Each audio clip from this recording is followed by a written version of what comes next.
Hello Internet, this is Copper Mod Aftermath. For those who don't know, Copper Mod is basically a copper plate that sits between the memory and the cooler to provide better heat transfer to keep the memory cooler. Oftentimes, these mods kill both memory and the core because of a short circuit they often create by touching components on the sides. To mitigate that, people often use Copton tape as one used here for example, which did absolutely nothing to protect things from shorting out. Because as you can see, we're reading dead short on 1.8 and a dead short on memory. So if you're thinking about copper modding your GPU, imagine to end up with a paperweight with nothing left to repair and proceed with caution. And who knows, maybe you get lucky this time. For now, I'll go ahead and inject some voltage into the shorted power rails and see what we get. And there we have it. It looks like a shorted component on the back. So let's go and remove that component and try again. Incredible. The shorted memory is gone. Okay, that's new. What about 1.8? Same thing? Looks like a knocked off capacitor remains, bridge the contact pads together. So I got that scraped away, brush it out, and it looks better now. Very unusual, I must say. But in any case, let's power the board and see what it does. And it looks like we do have 5, but not 1.8. On the back of the board, in the area of mounting hole, several knocked off components is likely the reason for missing voltage.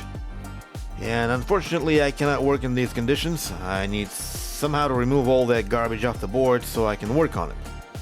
This took about an hour of scrubbing and a gallon of kerosene, so there we have it.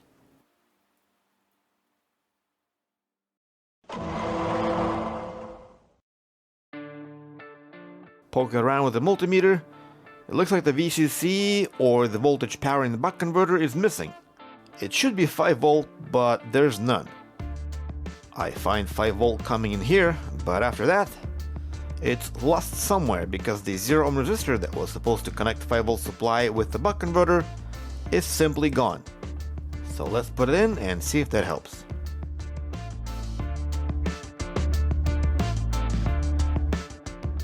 Now we have 1.8 volt at the output, and we have the memory in the core, but nothing on PEX. I guess something else is missing on the back of the card, most likely something here, as there are obvious signs of damage.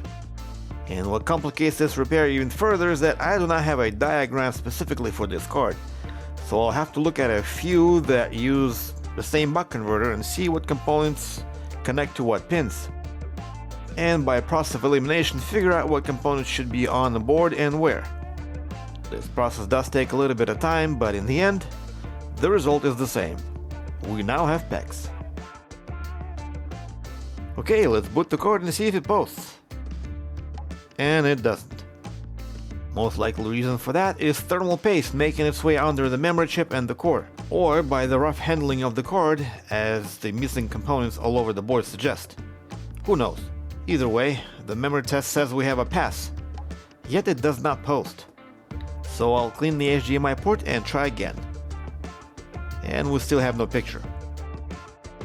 The cause for this could be issues with data lines, and looking at the back of the card once more, there's plenty of damage there as well.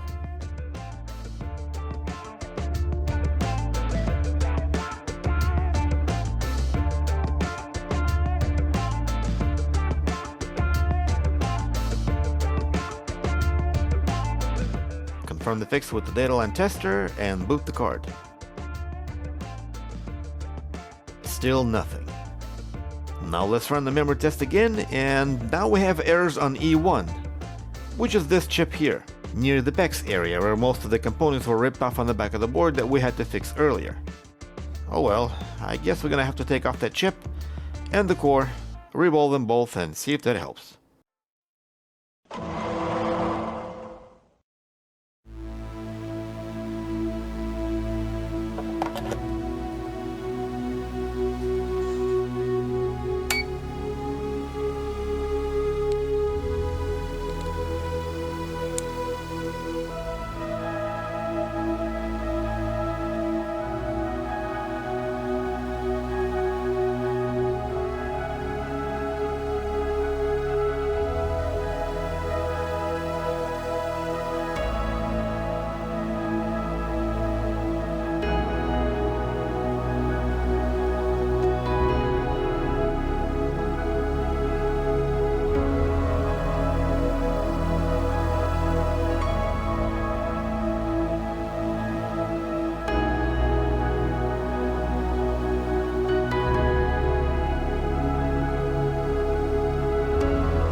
With the reball done, I'm powering the card, and 1.8 volt has disappeared.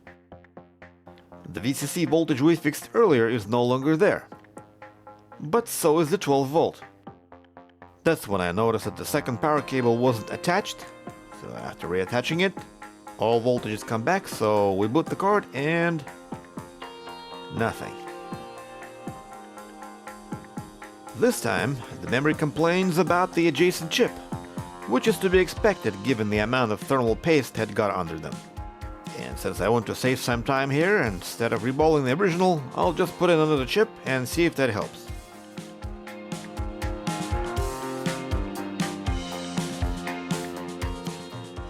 With another chip in place, still no image, and it still complains about the exact same chip. That chip came from who knows what, I don't even know if it worked to begin with, but now that we know it doesn't, and since I already reballed the original one, let's put the original chip back on and see if that helps. And there. I am the one! We have a picture. Quickly go into Windows, and once drivers are loaded, we have a black screen, and it's no longer posting at all.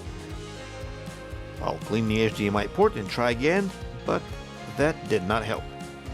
And no wonder. The card is no longer detected.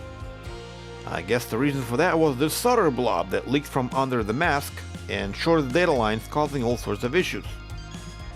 I'll go ahead and remove that real quick and try again, and there. It posted, no problems.